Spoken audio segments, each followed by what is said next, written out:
हम आपको एआईवी टेस्ट के बारे में बताने जा रहे हैं। इसका प्रोसीजर क्या है और ये क्यों करते हैं और इसके लिए हमें क्या क्या अपरेटस की रिक्वायरमेंट होती है। एआईवी टेस्ट क्यों करते हैं? एआईवी टेस्ट हम एग्रीगेट पे पड़ने वाली प्रतिरोधक प्रभाव को यह आंकती है। अगर डिटेल में अगर हम बताएं तो इसके बारे में आपको हम बताने जा रहे हैं कि अगर हम कोई भी एग्रीगेट पे अगर हम प्रभाव डालते हैं, अगर वो काफ़ी मात्रा में टूटता है तो उसमें हमारा जो एग्रीगेट का इम्पैक्ट वैल्यू वो ज़्यादा आता है और वो लो क्वालिटी का एग्रीगेट होता है। अगर उस पे हम प्रतिरोधक प्रभाव अगर डालते हैं और डालने के बाद भी वो कम मात्रा में टूटता है तो वो हमारी अच्छी क्वालिटी की एग्रीगेट होती है। और अच्छी क्वालिटी की एग्रीगेट होने से कंक्रीट का स्ट्रेंथ और उसकी जो ड्यूरेबिलिटी बहुत ही अच्छी होती है। तो इसके लिए हमें क्या क्या अपरेटस की रिक्वायरमेंट होती है उसके बारे में हम आपको डिटेल में बताने जा रहे हैं। सबसे पहले हमें ओवन की ज़रूरत होती है। ओवन के बाद हमें वेट मशीन की रिक्वायरमेंट होती है। उसके बाद हमें 3 टाइप ऑफ सीप की रिक्वायरमेंट होती है। एक तो हमारा 12.5 का सीप है और एक 10 mm का सीप है, एंड 2.36 का सीप है और एक ट्रे की रिक्वायरमेंट होती है। और हमें टैंपिंग रॉड की रिक्वायरमेंट होती है। टैंपिंग रॉड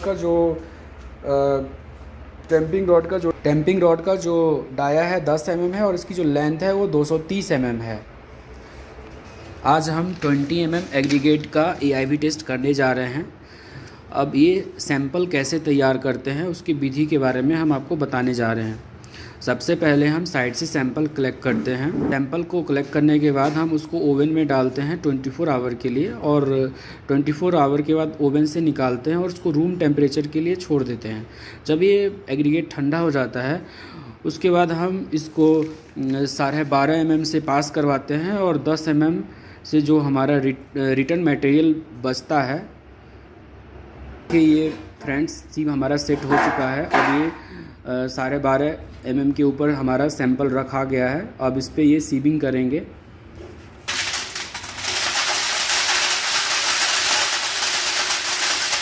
सीबिंग करने के बाद हमारा देखिए फ्रेंड्स 10 mm सीप पे एग्रीगेट सैंपल ये बच चुका है।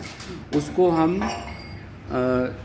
एआईवी मोल्ड में कास्ट करेंगे 3 लेयर में, और पर लेयर 25 स्टॉक लगाएंगे। डालिए।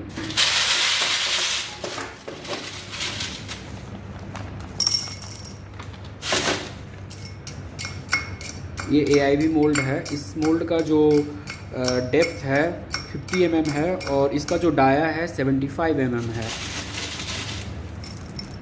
फाइनल लेयर डालने के बाद जब हम फाइनल लेयर डाल लेते हैं उसके बाद उसके ऊपर हम टैंपिंग करेंगे। करने के बाद देखिए फ्रेंड्स इसको लेवल किया जाता है। लेवल करने के बाद फिर इसका हम वेट करेंगे।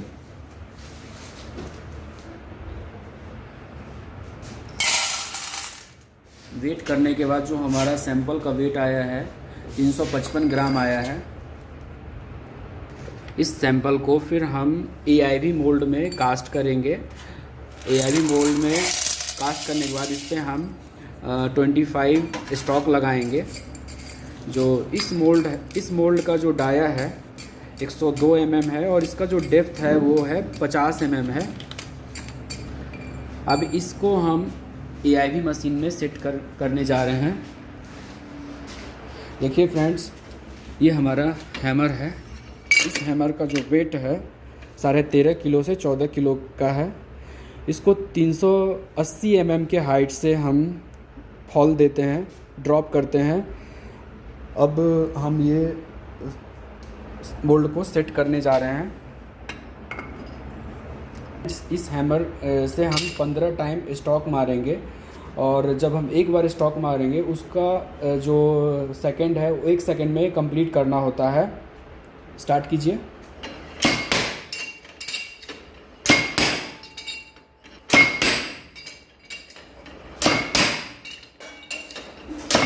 पंद्रह बार स्टॉक लगाने के बाद हम इसमें से हम सैंपल को निकाल लेंगे और इसको 2.36 mm के सीप पे रखेंगे और इसको सीविंग करेंगे। और जो 2.36 mm का जो सीव है उसके ऊपर जो हमारा रिटर्न मटेरियल होगा, देखिए फ्रेंड्स ये 2.36 mm का सीव है, इसको सीविंग करेंगे।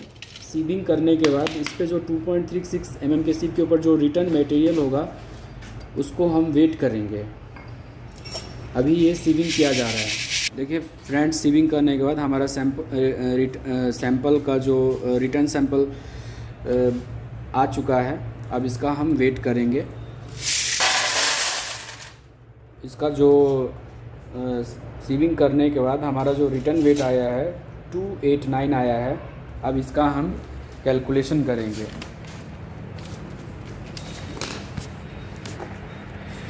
जो सैंपल हमारा आया था, टोटल सैंपल आया था 355 ग्राम आया था, और हमारा जो रिटर्न वेट ऑफ सैंपल आया है 289 आया है।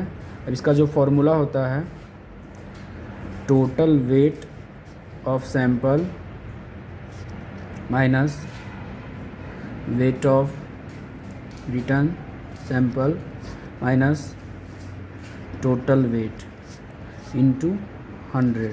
तो हमारा 355 ग्राम ये हमारा टोटल वेट है।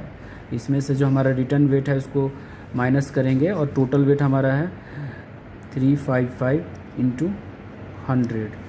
तो 355 में से हम 289 को माइनस करेंगे और उसको डिवाइड करेंगे 35 से इंटू 100। तो हमारा जो आया है AIB परसेंटेज 20 mm एग्रीगेट का AIB परसेंटेज आया है 18.59% आया है।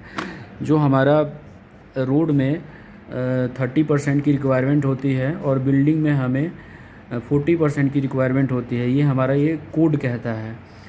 बट जितना कम AIV परसेंटेज आएगा उतना ही हमारी जो उतना ही अच्छा क्वालिटी की वो एग्रीगेट होगी और उसका जो स्ट्रेंथ और उसकी जो ड्यूरेबिलिटी है वो बहुत ही अच्छी होगी।